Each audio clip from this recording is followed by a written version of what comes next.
I get to turn yours on, Gary, here. Button on the side first. All right, so I demonstrated Jing on these guys. Simple.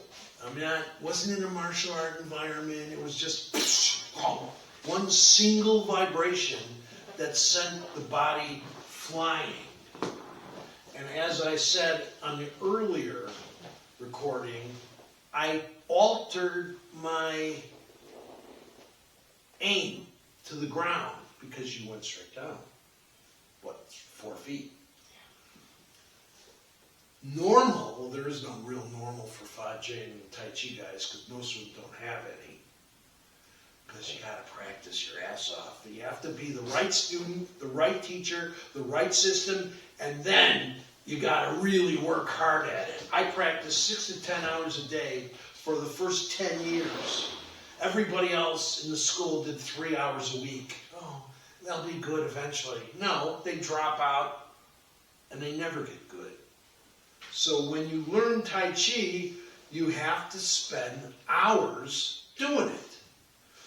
Then when I got my Jing in 1978 and I was sending people out to meet my master to go get demonstrated on, they're never coming back.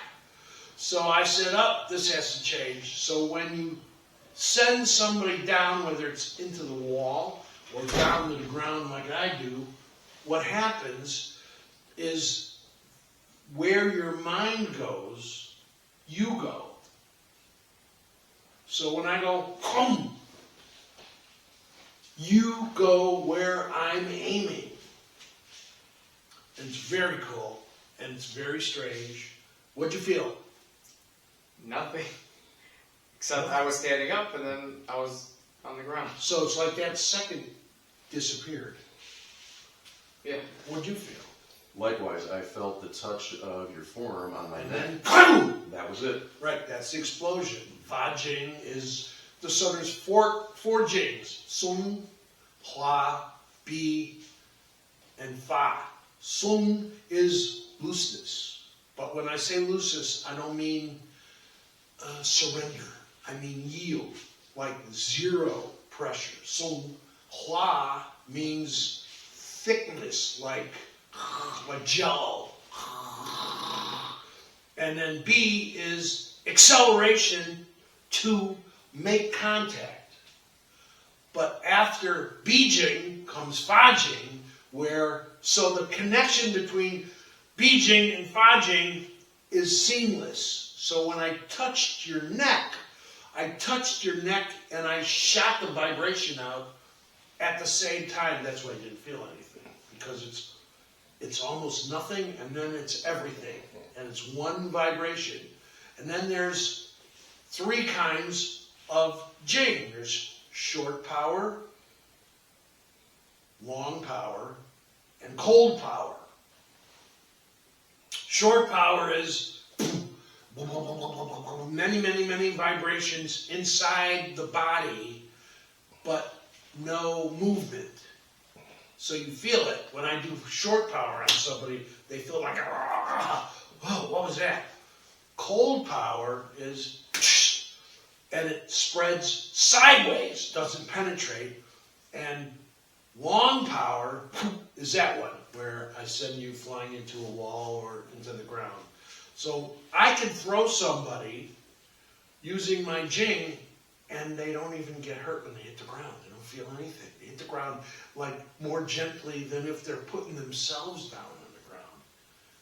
You have questions? I think a question I asked earlier. Yeah. How long does it take to develop that type of energy? Well, it took me, I started Tai Chi in 74, I got my Jing in 78, and I started demonstrating in 80. So, but when I was in my 3rd year, I asked my Tai Chi master, what is my equivalency to a normal practitioner? In my 3rd year, and he said, right now you're equal to a 15 to 20 year student. Now, I didn't have classmates that were like me. All I had was lazy nerds that did 3 hours a week, and every time it got hard, they stopped. But when I practiced, every time it got hard, I pushed harder. That's how I did 3 or 4 practices a day. As soon as I started to cool down, I decided it was time to practice again. So I practiced early morning, I practiced when I got to work, I practiced for lunch, I practiced when I got out, I practiced in class, and then I practiced in the alley until 2 in the morning, and it would start all over again at 6:30. 10 years. Now, you can't have a family, you can't have a wife, you can't raise kids, you can't become a lawyer, you can't do anything. People used to ask me, well, what do you do? I'm a Tai Chi student. Well, there's lots of people that are no, I'm a Tai Chi student. I was like a monk. Question? I'm just. By the way, all my talk shows are just like this. You just make up a question and it goes from there. Well, when you're first, I guess, developing your Jing, like, does it feel rough at first? Or No. Okay, so how do you develop Jing is the question. It starts with condensing breathing, which is the first thing I teach in my Qigong practice, in my Qigong video, because I didn't learn condensing breathing until I was in Tai Chi for 1.5 years. So I realized when I opened my school that this was a problem because everybody drops out before they get to the good stuff. The first meditation in temple style is ward off, roll back, press, and push meditation. But you can't learn the meditations until you learn the forms. And you can't learn the forms until you've got foundation fundamentals with the stance being right and the breathing being right and the looseness being right. So I got ward off, roll back, press, push first at about 1 year. And then 6 months later, I got condensing breathing. But when I decided to teach Qigong in 1983, I realized if I'm going to be successful in teaching anybody anything, it has to start with condensing breathing. Now, you can find condensing breathing, part 1 and part 2, on YouTube. It's, if you Google or you check for condensing breathing Kleiman. Now, there are 2 other people that have condensing breathing on YouTube, but they have no idea what they're talking about. Ever.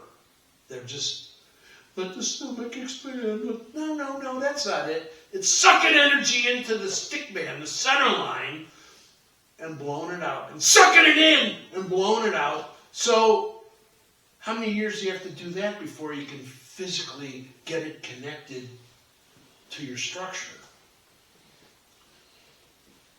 Most of the time it never happens.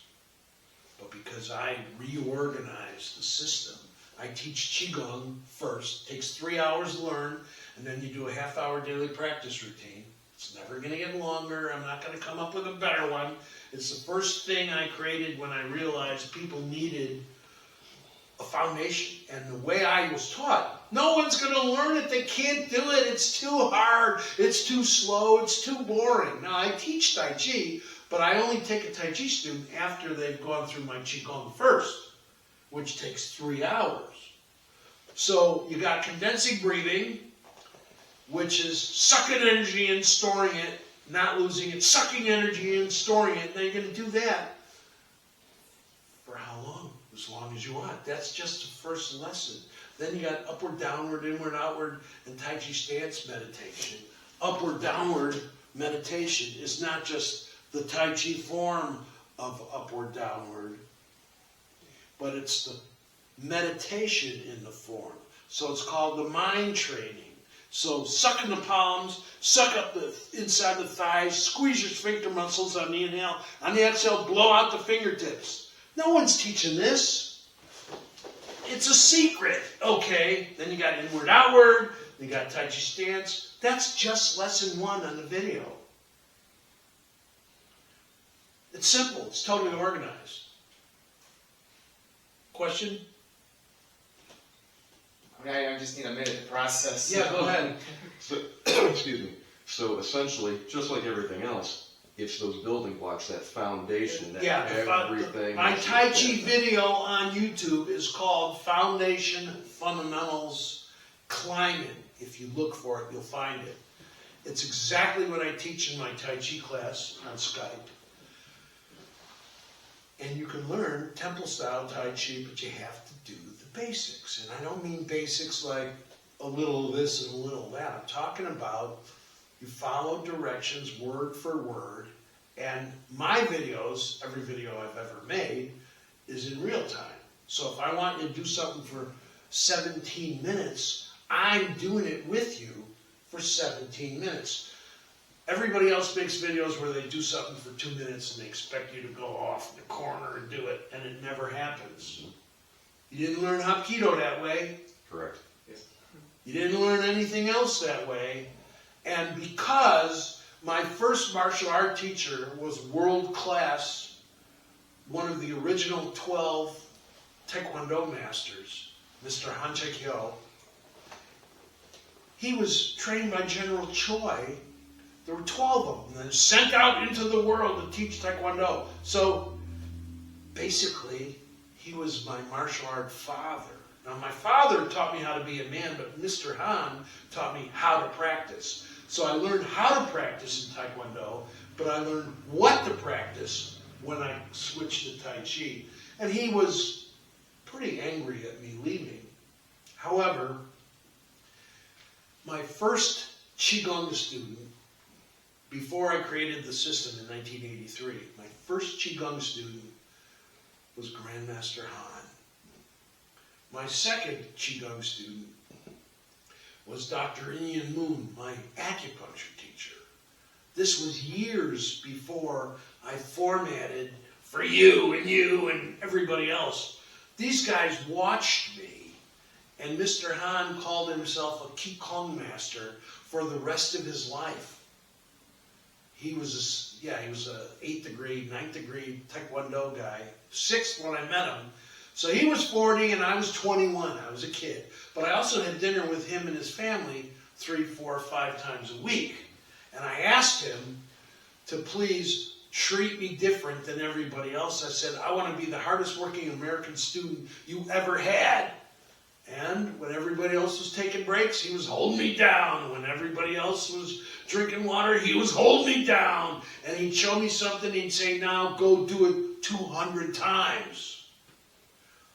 That's how I learned how to practice Tai Chi. Got a question? I was just thinking, because you're a Shuai Jiao student and you did Shuai Jiao. Yeah. Put them together, or I didn't put them together intentionally. I was teaching Shuai Jiao twice a week, and I was practicing 7 days a week. So what had happened was it started to, because most Tai Chi guys can't throw. I couldn't either. My throws were all kind of sloppy. There was no physical body relationship. Like, there wasn't the, I didn't have the twist. Nobody has the twist. That's not natural. You have to work at cultivating the spiral. Now, there are some Tai Chi guys that say they're spiral, but unless they're doing Shuai Jiao, they're not spiral. It's not a theory, because when you do Shuai Jiao, your body goes. So when I touch you, I didn't use, because I have Jing, I didn't have to use my ankle to catch your shin. Shuai Jiao is catching, using the physical body. It's not really a vibration because it's all practice, it's mechanical. But when you do Shuai Jiao, first of all, it's brutal. Second of all, if you're old, we're not going to be hitting the ground anymore. No. I mean, Daniel Wong's kids were doing